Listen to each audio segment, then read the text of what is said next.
محمد وعلى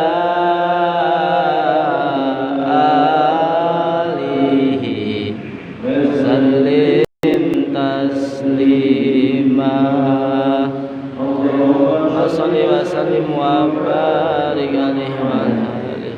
السلام عليكم ورحمة الله وبركاته.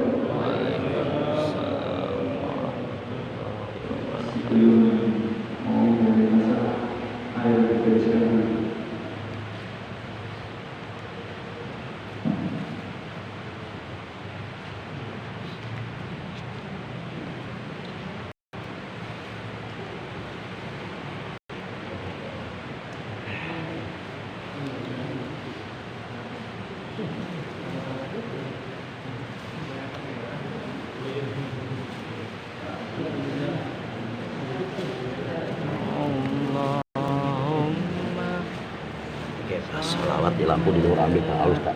Itu tuh lantai 2 ambil tuh halus tuh. Dia orang kalau udah aja ajak pemandangan. Kita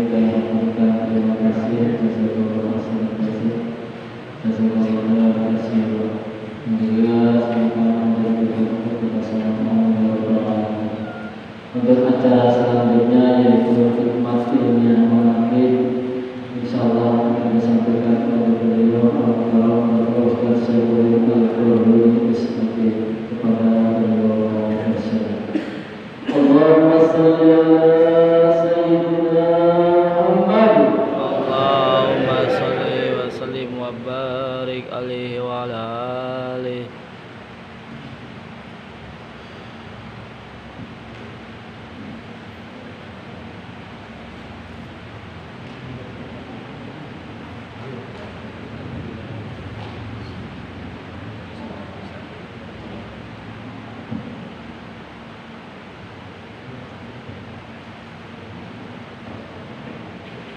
Assalamualaikum warahmatullahi wabarakatuh. Waalaikumsalam warahmatullahi wabarakatuh. A'udzu billahi minasy syaithanir rajim. Bismillahirrahmanirrahim. Alhamdulillahilladzi la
Qul in kuntum tuhibbuna Allah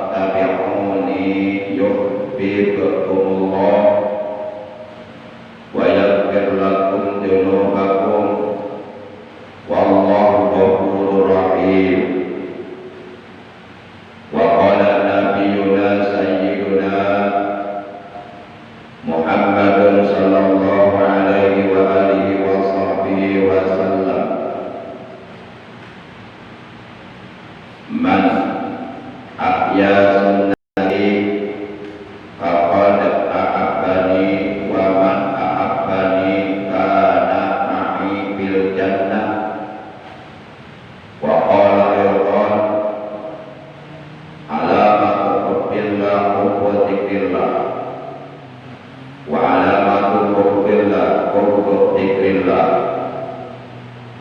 Sadaqallahu maulana al-azimul karim wa sadaqa rasulun nabiyul habibul karim wa nahnu ala dhalika minasy syahidin wa syakirin walhamdulillahi rabbil alamin. Ilahi anta maqsudi wa ridhaka maqlubi a'tini mahabbataka wa ma'rifataka. Yang saya hormati Bapak Ketua TKN untuk wilayah Bogor Timur beserta seluruh jajarannya. Yang saya hormati para sesepuh, para tokoh agama, tokoh masyarakat, para asatidz, bapak-bapak, ibu-ibu, para pemuda, ikhwan, akhwat, thariqah qadiriyah wa naqsabandiyah, rahimakumullah wa hadakumullah. Segala puji bagi Allah yang telah menganugerahkan kepada kita berbagai macam nikmatnya, baik nikmat zahir maupun nikmat batin,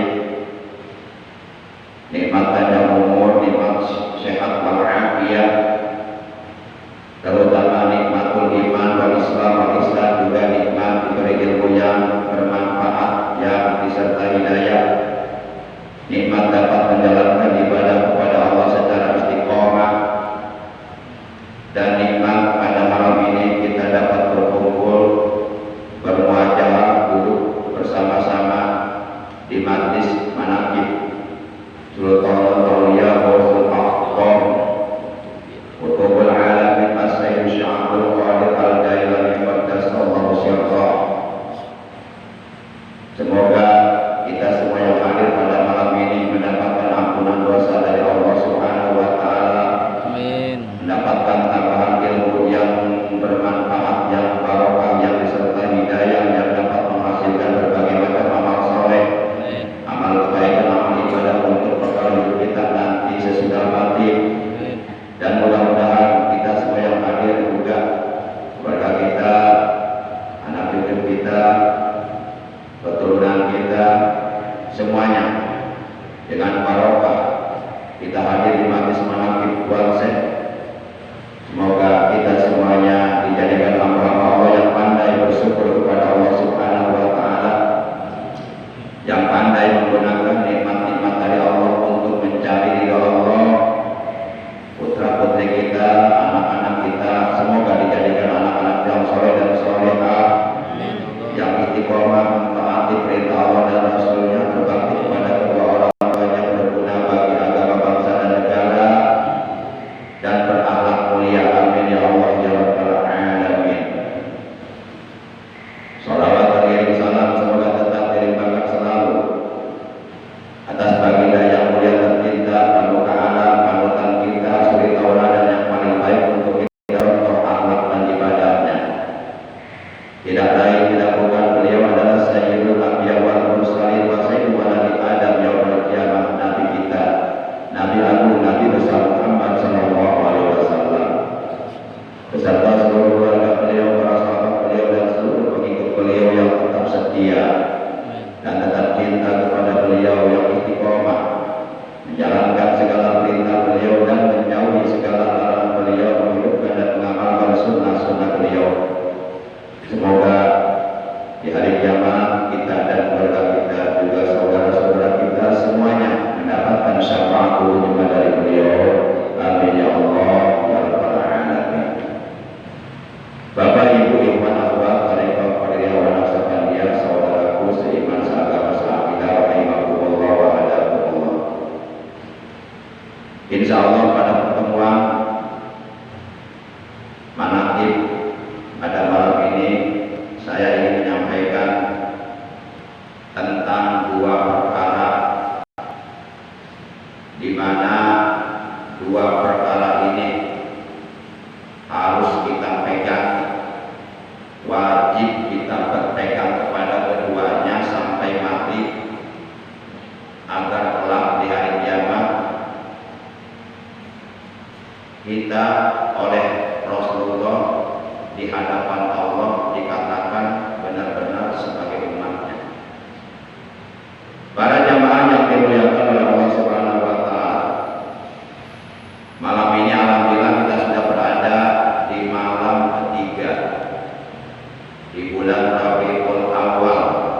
Sesungguhnya manusia yang akan mendapatkan keistimewaan duduk dekat denganku nanti pada hari kiamat adalah manusia yang paling terbanyak membaca salawat untukku.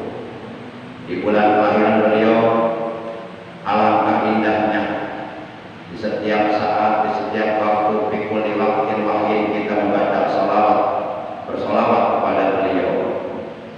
Para jamaah yang dimuliakan oleh Allah Subhanahu wa taala, beliau lahir pada hari Senin tanggal 12 Rabiul Awal tahun 53 sebelum Hijriah, bertepatan dengan tanggal 20 April tahun 571 Masehi. Beliau lahir ke alam dunia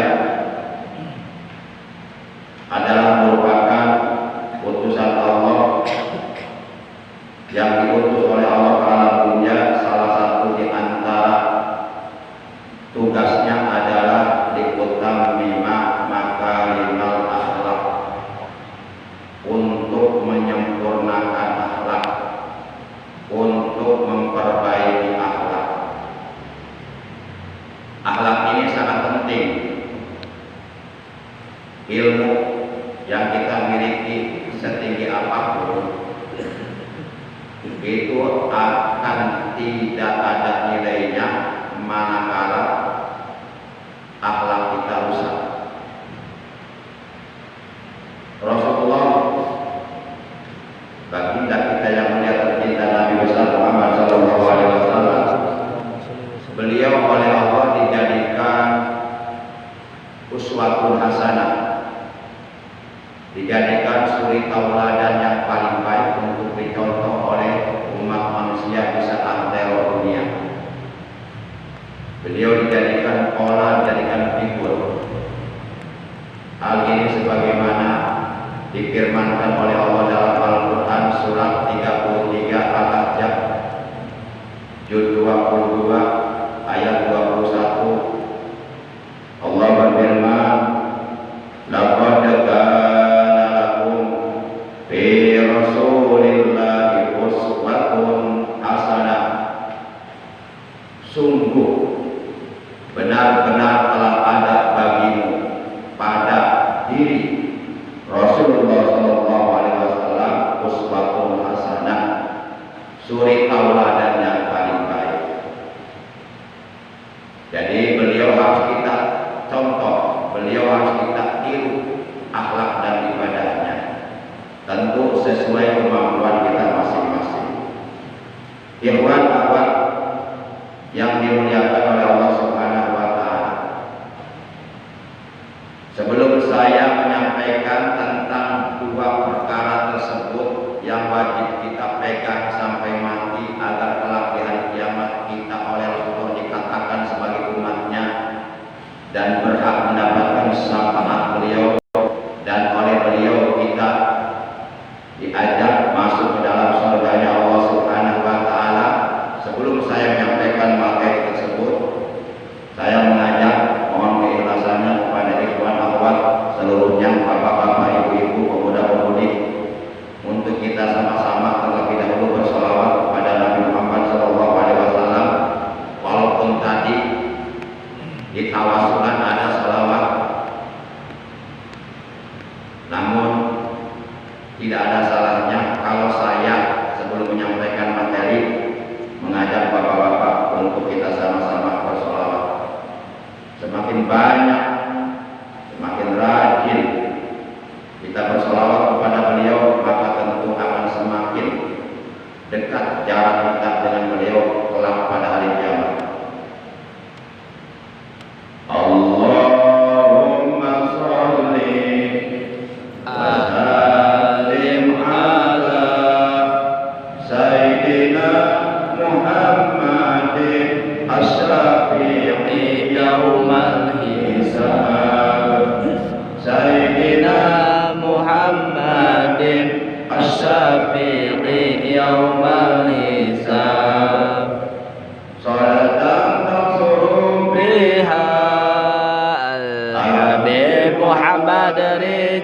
sihab salatan tansuru biha Al-Habib Muhammad Rizik Sihab wa ma'ahu minal iyami wal ikhwani wal ashab wa ala alihi wa sahbihi bil halbab Allahumma sholli wa salim ala sayyidina Muhammadin asabi yaumal hisab sayyidina Muhammadin asabi yaumal hisab salatan tanharu biha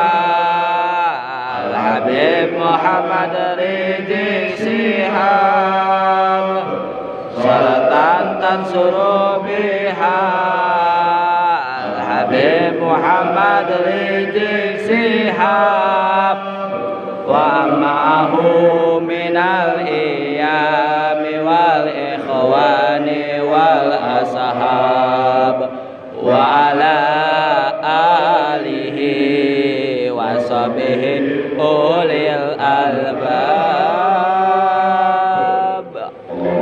Allahumma salli wa sallim wa barik alaihi wa ala alihi. Ikhwan akhwat, Bapak Ibu yang dimuliakan oleh Allah, yang saya hormati, rahimakumullah wa hadakumullah. Dua perkara yang harus, yang mesti, yang seyogyanya, yang wajib kita pegang dengan kuat sampai mati. Yang pertama, kata beliau, kitabullah ay Al-Quran. Yang pertama, kitab Allah, yakni kitab suci Al-Quran. Jangan dilepas, jangan berpaling dari Al-Quran, jangan jauh-jauh dari Al-Quran. Cintai Al-Quran, dekati Al-Quran, baca Al-Quran, kaji Al-Quran, amalkan isi kandungan Al-Quran, jadikan Al-Quran sebagai pedoman hidup, jadikan Al-Quran sebagai pemain, jadikan Al-Quran sebagai pegangan hidup, jadikan Al-Quran sebagai imam kita di dalam kehidupan kita, supaya Al-Quran nanti menuntun kita ke dalam surganya Allah Subhanahu wa Ta'ala, supaya Al-Quran kelak di hari kiamat memberikan syafaat kepada kita. Karena di hari kiamat yang sudah diberikan izin oleh Allah untuk memberikan syafaat ada 3 golongan, sebagaimana diterangkan dalam sebuah hadis, yasfa'u yaumal qiyamati salasatun al-anbiya summal ulama summa syuhada. Akan memberikan syafaat pada hari kiamat 3 golongan. Pertama, al-anbiya, para nabi. Yang kedua, summal ulama, para ulama, guru-guru kita, yaitu pamirsa abah, guru mursyid kamil, itu akan memberikan syafaat kepada kita nanti di hari kiamat. Kemudian yang ketiga, summa syuhada, para syuhada, orang-orang yang mati syahid, mati gugur di medan perang dalam membela agama Allah. Orang yang mati syahid oleh Allah diizinkan untuk memberikan syafaat pertolongan kepada 70 orang keluarganya, di mana 70 orang keluarganya ini nyata-nyata akan dimasukkan ke neraka, tapi nggak jadi karena mendapatkan syafaat dari orang yang mati syahid tersebut. Para jamaah yang dimuliakan oleh Allah Subhanahu wa Ta'ala. Kemudian yang kedua yang wajib kita pegang adalah bi ahlil baiti Rasulullah sallallahu alaihi wasallam. Kita mesti wajib berpegang teguh kepada ahlul bait Rasulullah. Siapa ahlul bait Rasulullah? Ahlul bait Rasulullah adalah keluarga Rasulullah. Nah, itulah dua perkara yang harus kita pegang. Sampai kapan? Sampai mati. Apabila kita berpegang teguh kepada keduanya sampai mati, maka kelak di hari kiamat Rasulullah Sallallahu Alaihi Wasallam di hadapan Allah akan mengatakan, ya Allah, mereka adalah umatku. Ya Allah, selamatkan mereka, masukkan mereka ke dalam surga-Mu. Rasulullah akan mengatakan itu kepada Allah di hadapan Allah bagi orang yang berpegang teguh kepada keduanya. Satu, berpegang teguh kepada kitabullah Al-Quran. Yang kedua, berpegang teguh kepada ahlul bait Rasulullah Sallallahu Alaihi Wasallam. Hal ini sebagaimana dijelaskan dalam sebuah hadis yang telah diriwayatkan oleh Imam Ahmad dan Imam Abdul bin Hamid dan Imam Muslim dari Zaid bin Al-Arqam. Ia berkata bahwa Rasulullah Sallallahu Alaihi Wasallam beliau telah bersabda, ala ayuhan nas fa innama ana basarun yusiku ayyatiyani Rasul Rabbi fa'udibu wa ana tarikun fikum saqalaini awwaluhuma kitabullah fihil huda wan nur man istamsaka bihi wa akhraja bihi kana 'alal huda wa man akhta'ahu dhalla. Fastamsiku bi kitabillahi ta'ala wa bi ahli baiti. Udzakkirukumullah bi ahli baiti. Udzakkirukumullah bi ahli baiti.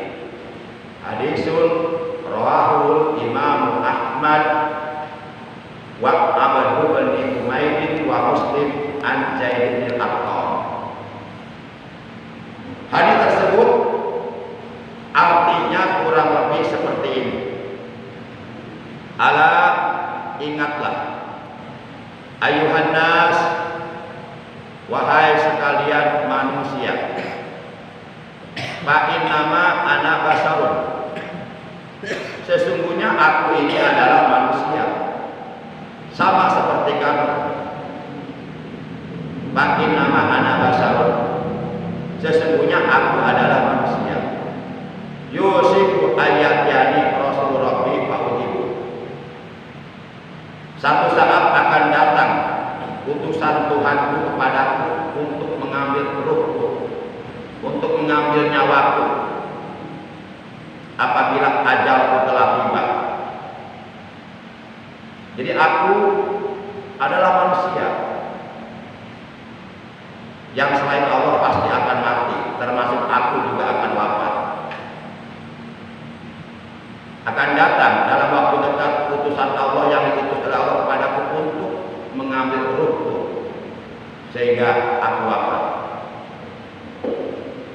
Rasul wafatnya, hari wafatnya, tanggal wafatnya, bulan wafatnya itu sama dengan hari kelahirannya, tanggal kelahirannya, bulan kelahirannya. Yang berbeda cuma tahunnya saja. Kalau beliau lahir hari Senin, wafatnya juga hari Senin. Beliau lahir tanggal 12, wafatnya juga tanggal 12. Beliau lahir bulan Rabiul Awal, wafatnya juga bulan Rabiul Awal. Cuma tahun yang berbeda. Beliau lahir tahun 53 sebelum Hijriah, disebut Amul Fil, tahun Fil, tahun gajah. Wafatnya beliau wafat pada tanggal 11 pada tahun 11 Hijriah.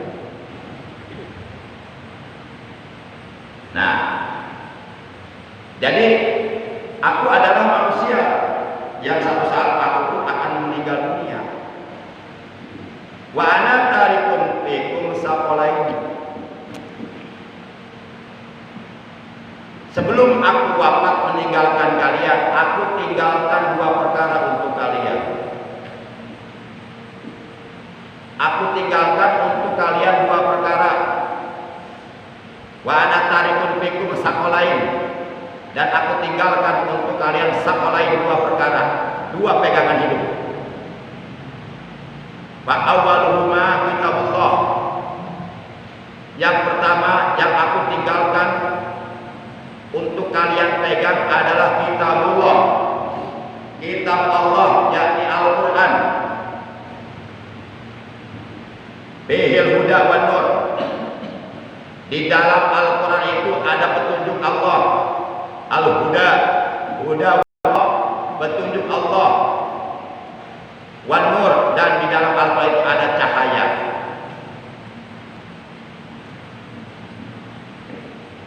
Manistabsaka bihi wa akhadha bihi. Kata beliau, barang siapa yang mengambil kitab suci Al-Quran dan berpegang teguh kepadanya, karena ahlal huda,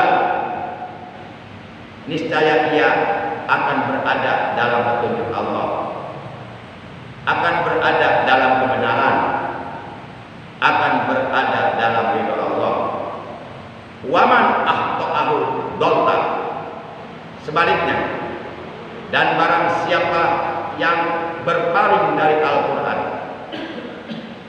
menyalahi Al-Quran, mengingkari Al-Quran, menentang terhadap Al-Quran, dhalta, maka ia akan tersesat hidupnya dengan kesesatan yang sejauh-jauhnya, sampai akhirnya hidupnya terombang-ambing dalam kesesatan.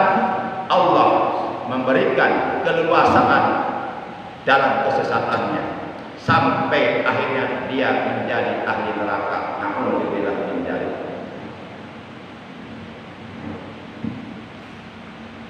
Fastamsiku bi kitabillahi ta'ala wa bi ahli baiti.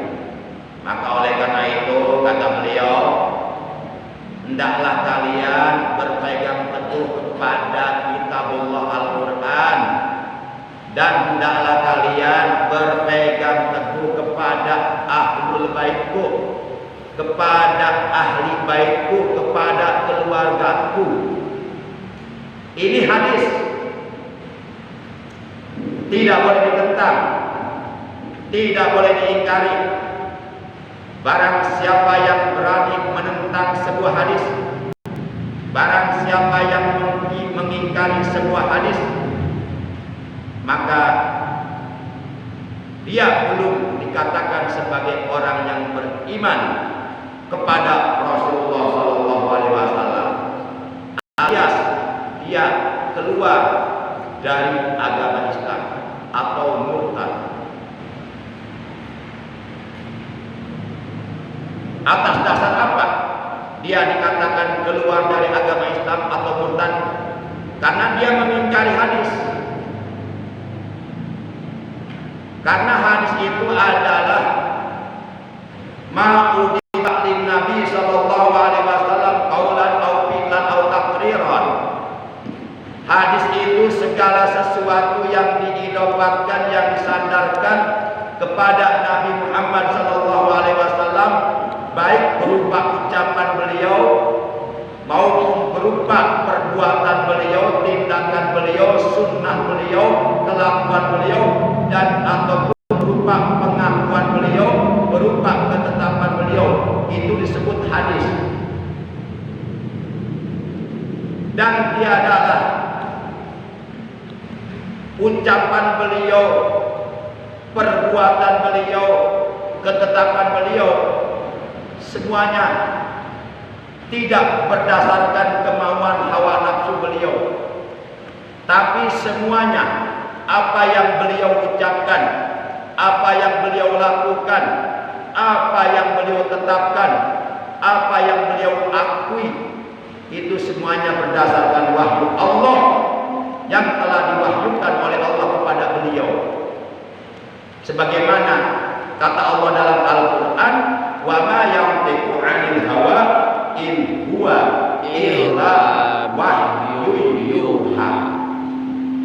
Jadi kalau kita ingkar terhadap hadis Nabi secara tidak langsung, diakui ataupun tidak diakui, disadari ataupun tidak disadari, kita telah mengingkari wahyu Allah, telah mengingkari kitab suci Al-Quran. Maka bisa jadi murtad kalau kita ingkar kepada hadis Nabi, ingkarus sunnah. Itu alasan pertama. Alasan yang kedua, siapapun yang mengaku beriman kepada Rasulullah itu wajib beriman pula kepada sabda-sabda beliau. Siapapun yang mengaku dirinya beriman kepada Rasulullah, wajib ia beriman pula kepada hadis-hadis beliau. Karena memang konsekuensinya seperti itu. Jadi kalau kita mengatakan saya beriman kepada Allah, konsekuensinya kita harus beriman kepada firman-firman Allah. Belum dikatakan orang beriman kepada Allah kalau dia ingkar kepada firman-firman Allah, ingkar kepada Al-Quran. Mengatakan beriman kepada Allah tapi mengingkari Al-Quran, itu bukan beriman.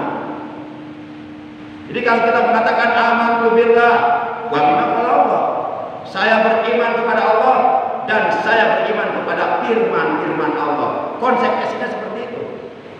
Demikian pula kalau kita mengatakan amantu bir rasul wa bima qala rasul, saya beriman kepada Rasulullah dan saya beriman kepada sabda-sabda Rasulullah. Para jamaah yang dimuliakan oleh Allah Subhanahu wa taala. Jadi dalam hadis tersebut yang tadi saya sampaikan, Rasulullah memerintahkan kepada kita selaku umatnya agar berpegang teguh dengan kokoh, dengan kuat, jangan sampai goyah, sampai mati. Berpegang teguh, satu, kepada Al-Quran, dua, kepada Ahlul Bait Rasulullah Shallallahu Alaihi Wasallam. Nah, nanti pada hari kiamat, kalau sekarang kita hidup di alamnya benar-benar berpegang teguh kepada keduanya dan memuliakan keduanya, nanti dari kiamat Rasulullah akan berkata di hadapan Allah, udzakirkumullah fi ahli baiti, aku akan sebut kalian di hadapan Allah dengan ahlul baitku. Maksudnya begini, aku akan katakan kepada Allah bahwa kalian adalah benar-benar umatku, bahwa kalian adalah benar-benar mencintaiku apabila kalian berpegang teguh kepada ahlul baitku, apabila kalian berpegang teguh mencintai ahlul baitku, memuliakan ahlul baitku. Jadi jangan dianggap remeh ahlul bait Rasulullah itu. Antara cinta kepada ahlul bait dengan iman itu hubungannya sangat erat. Sampai-sampai dikatakan dalam sebuah hadis, tidak dikatakan orang beriman kalau tidak ada rasa cinta kepada ahlul bait. Mari kita buka hadisnya. Udah kapalan kamu. Jadi jangan bikin penasaran orang. Semuanya harus jelas. Dalam hadis yang diriwayatkan oleh Imam At-Tabrani dan Imam Al-Baihaqi dari Abdurrahman bin Abi Laila an abihi dari ayahnya, ia berkata Rasulullah Shallallahu Alaihi Wasallam telah bersabda, la yu'minu ahadukum hatta akuna ahabba ilaihi min nafsihi. Yang pertama. Yang kedua, wa ahli ahabba ilaihi min ahlihi. Yang ketiga, wa itrati ahabba ilaihi min itrati. Yang keempat, wa dzurriyyati ahabba ilaihi min dzurriyyati. Salah seorang di antara kalian sampai kapanpun, sampai mati pun tidak akan pernah bisa mencapai kesempurnaan iman. Imannya tidak akan sempurna, sehingga dia mencintai 4 golongan. Satu, mencintai Rasulullah melebihi kecintaannya kepada dirinya sendiri. Tuh. Kalau kita sudah mencintai Rasulullah melebihi kecintaan kita kepada diri kita sendiri, baru iman sempurna. Kalau belum begitu, belum sempurna. Nah, tentu kebanyakan manusia lebih cinta kepada diri sendiri daripada kepada Rasulullah. Kebanyakan seperti itu realitanya. Jadi egois, mementingkan diri sendiri. Sementara Rasulullah dicaci maki, dihina, dinistai. Ajaran Islamnya yang dibawa beliau, kita tenang-tenang saja. Itu gak ada kecintaan sama Rasulullah.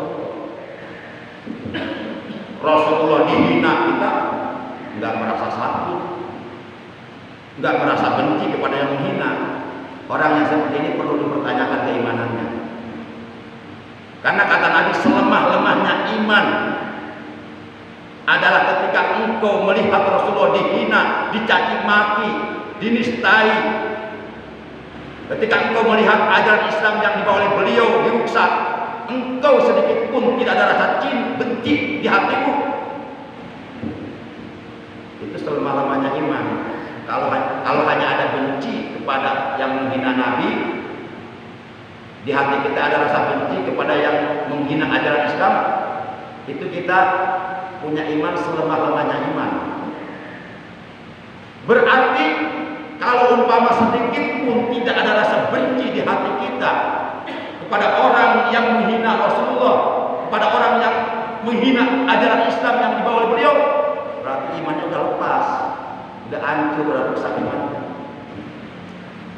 Di antara cinta kepada Rasulullah, cinta kepada ajaran Islam yang dibawa oleh Rasulullah, dan iman kita itu ada hubungannya. Sehingga tidak dikatakan salah seorang di antara kamu sebagai orang yang beriman, atau tidak akan sempurna iman salah seorang di antara kalian, sehingga berkata Rasulullah lebih dicintai olehnya daripada ia mencintai dirinya sendiri. Kalau kita sudah mampu mencintai Rasulullah melebihi kecintaan kita kepada diri sendiri, baru iman kita sempurna. Kalau belum begitu, jangan aku sempurna iman kita. Malu aku sempurna. Contoh seperti Abu Bakar Siddiq, Umar bin Khattab, Utsman bin Affan, Sayyidina Ali bin Abi Thalib, para sahabat yang lainnya. Kecintaannya kepada Rasulullah melebihi kecintaannya kepada diri sendiri, sampai mereka rela mengorbankan nyawanya untuk menyelamatkan Rasulullah ketika akan dibunuh oleh orang kafir. Kalau kita kabur, Rasulullah yang dibunuh. Berarti kita belum sempurna iman kita. Para jamaah yang dimuliakan oleh Allah Subhanahu wa Ta'ala, ya kita nggak usah nyawa lah. Kadang-kadang ada panitia mau kita sedekah untuk memperingati Maulid Nabi aja kita. Kadang-kadang membohong. Lagi nggak punya uang, nggak punya uang. Itu baru nyawa. Para jamaah yang dimuliakan, nah orang seperti ini nggak pantas ngaku sempurna imannya, masih jauh. Yang kedua, wa ahli ahabba ilaihi min ahli. Yang kedua, ahlul baitku, keluargaku lebih dicintai olehnya daripada dia mencintai keluarganya sendiri. Ini yang kedua. Jadi ahlul bait Rasulullah, keluarga Rasulullah, wajib kita cintai melebihi kecintaan kita kepada keluarga kita sendiri. Kalau kita sudah bisa begini, baru sempurna iman kita. Kalau belum bisa begitu, berarti nggak begini. Kalau belum bisa begitu, berarti kita belum sempurna iman kita. Kita kadang-kadang lebih cinta kepada keluarga kita daripada cinta kepada keluarga Rasulullah, daripada kepada keturunan Rasulullah. Ketika kita tahu, mendengar cucu Rasulullah dihina, dinistai, dijolimi, kita diam aja. Itu tandanya kita lebih cinta kepada diri sendiri daripada kepada keluarga Nabi. Dan itu menunjukkan bahwa iman kita belum sempurna. Iman kita lagi sakit, imannya lagi sakit. Para jamaah yang dimuliakan oleh Allah Subhanahu wa taala.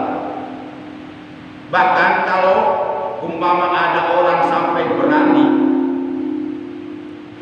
di hatinya menyimpan rasa benci kepada ahlul bait Rasulullah, kepada anak cucu Rasulullah, kepada keturunan Rasulullah, yaitu para habaib.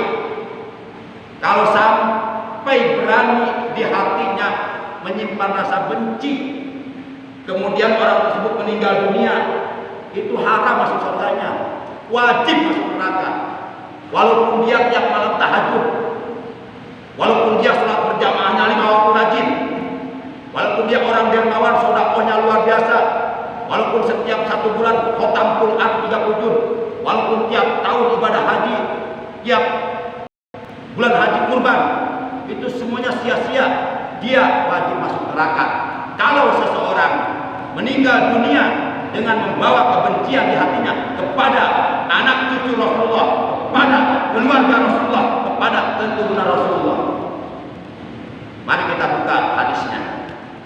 Hadisnya terdapat di dalam kitab Mu'jamul Kabir, sebuah hadis yang diriwayatkan oleh Imam Tabrani.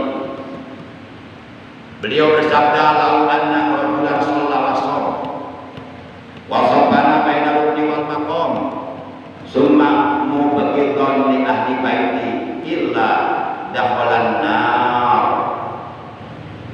Seandainya seseorang rajin salatnya,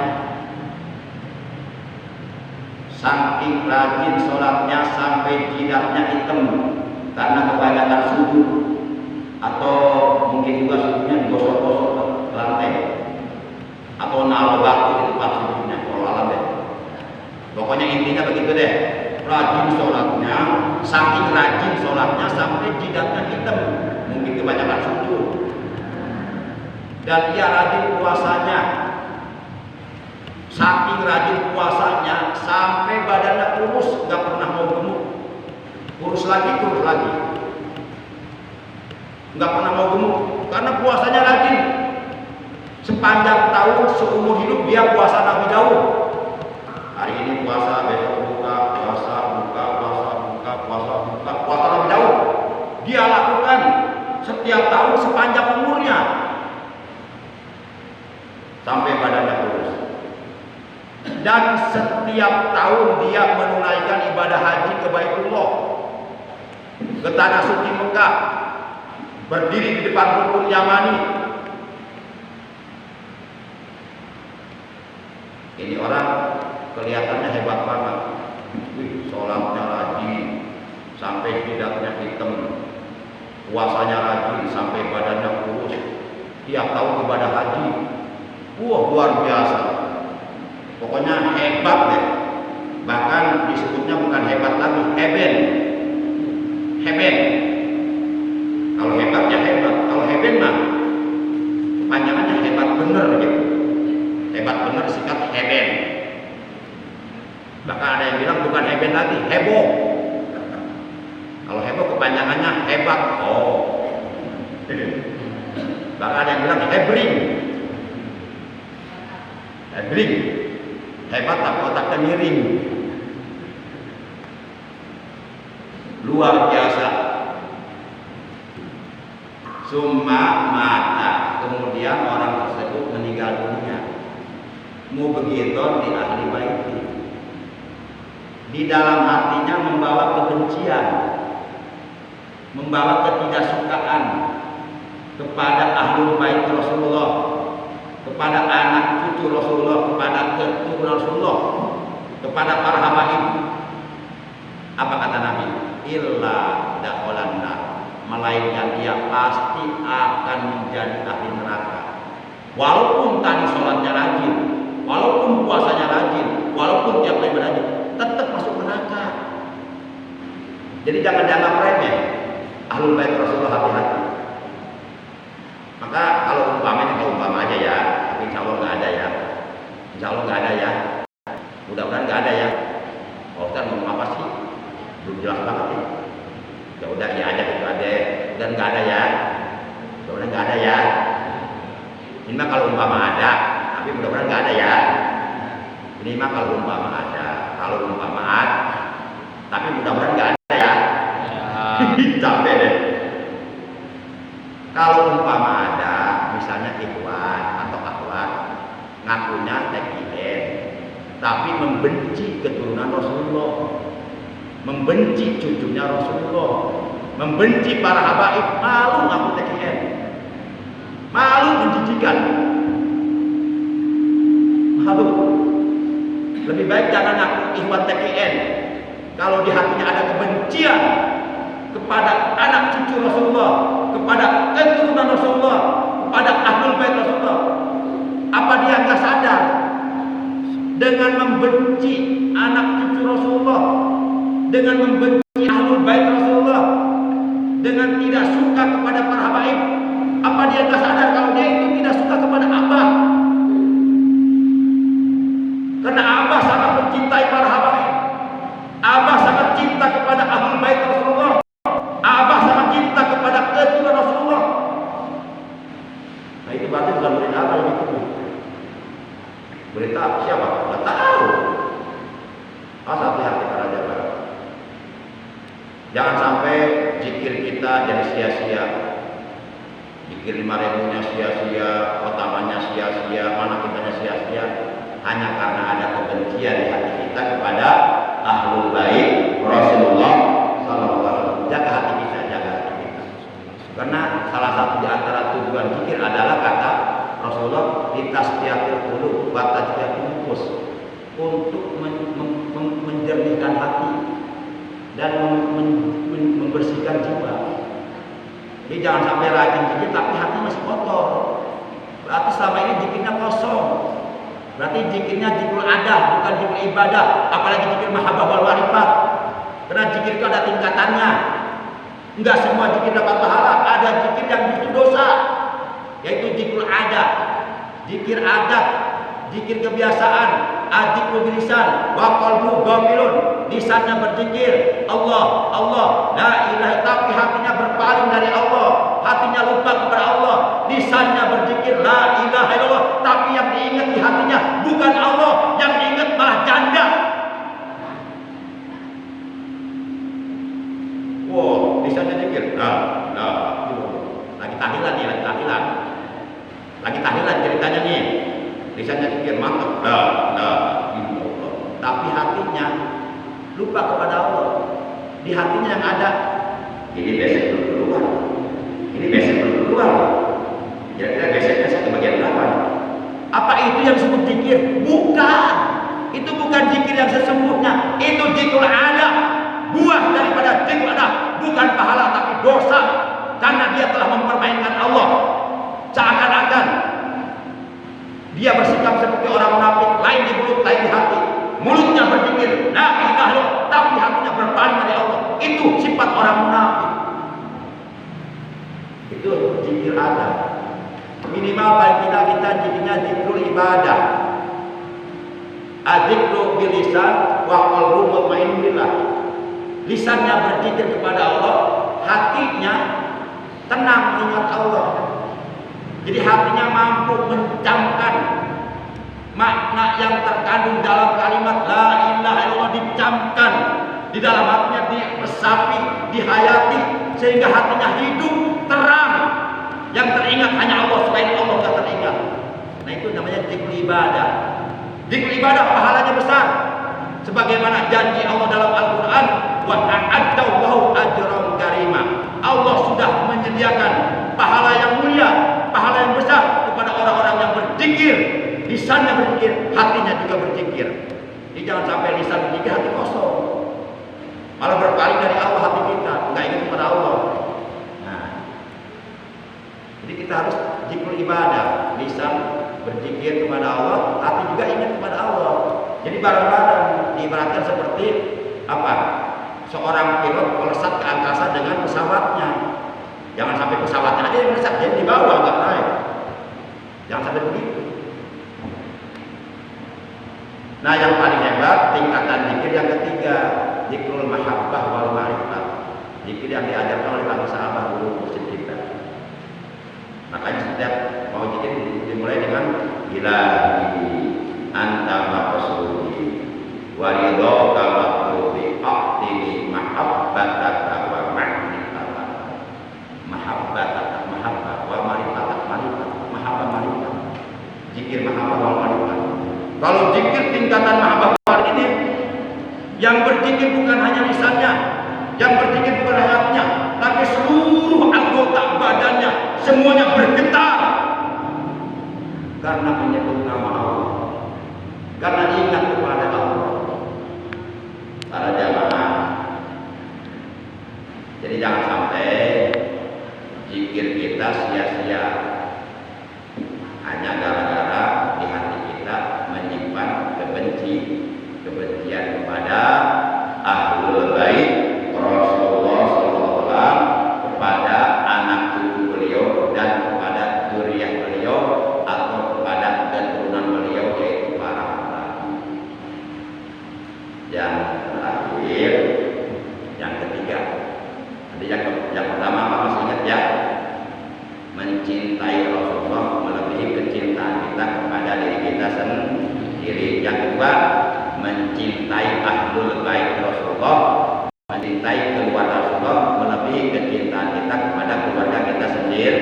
Yang ketiga, mencintai anak cucu Rasulullah melebihi kecintaan kita kepada anak cucu kita sendiri. Yang terakhir, wa dzurriyyati ahabba ilaihi min dzurriyyati, sehingga dia mencintai dzurriyyatku, mencintai keturunanku melebihi daripada kecintaannya kepada keturunannya sendiri.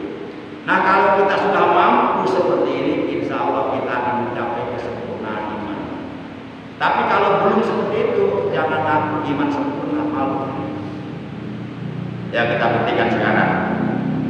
Kalau saya tanya bapak-bapak ibu, bapak-bapak ibu cinta Rasul, pasti jawabannya cinta Rasul. Ya kan? Benar kan ya? Coba kita buktikan. Bapak-bapak ibu, apakah bapak-bapak ibu cinta Rasulullah? Nah, yang kamu jawab tidak cinta. Ya nggak apa-apa sih. Cuma kalau cinta Rasul itu nanti masuk surga, ketemu Rasulullah di surga. Kalau nggak cinta Rasul, ya nggak tahu masuknya kemana tuh. Nah,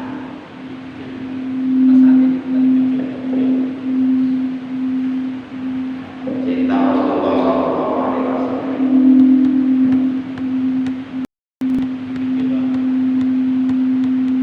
Jam setengah 11 lewat 10 cukup ya? Ya cukup.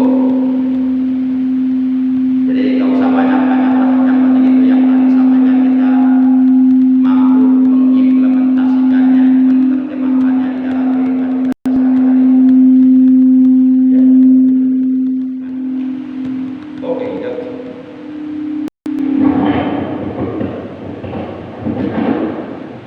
Sudah.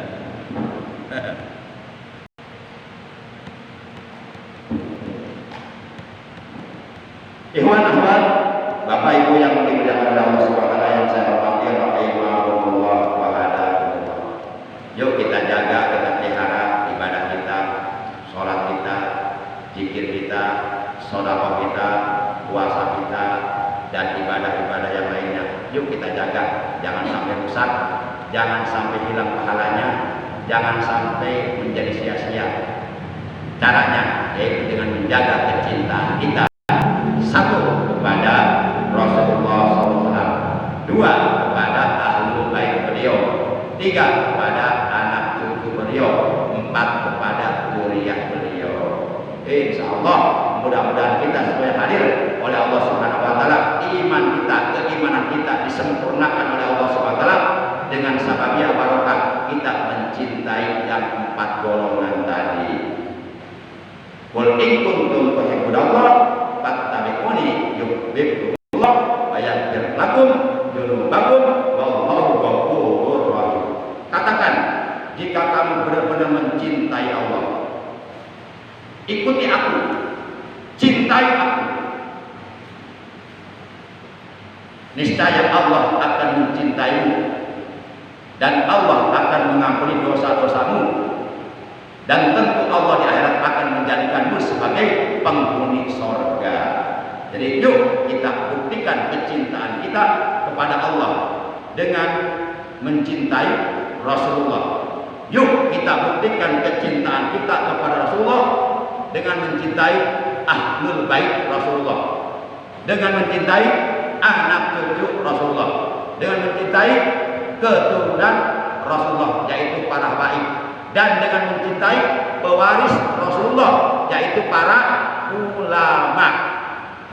Man akrama aliman faqad akramani li'annahu habibi wa man akramani faqad akramallah li'anni habibu wa man akramallah fa ma'wahul jannah. Rasulullah bersabda, barang siapa yang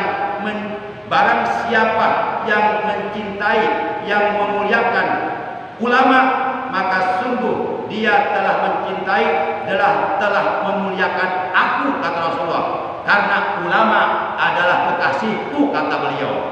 Dan barang siapa yang mencintai dan memuliakan aku, maka sungguh ia telah mencintai, ia telah memuliakan Allah, karena aku, kata beliau,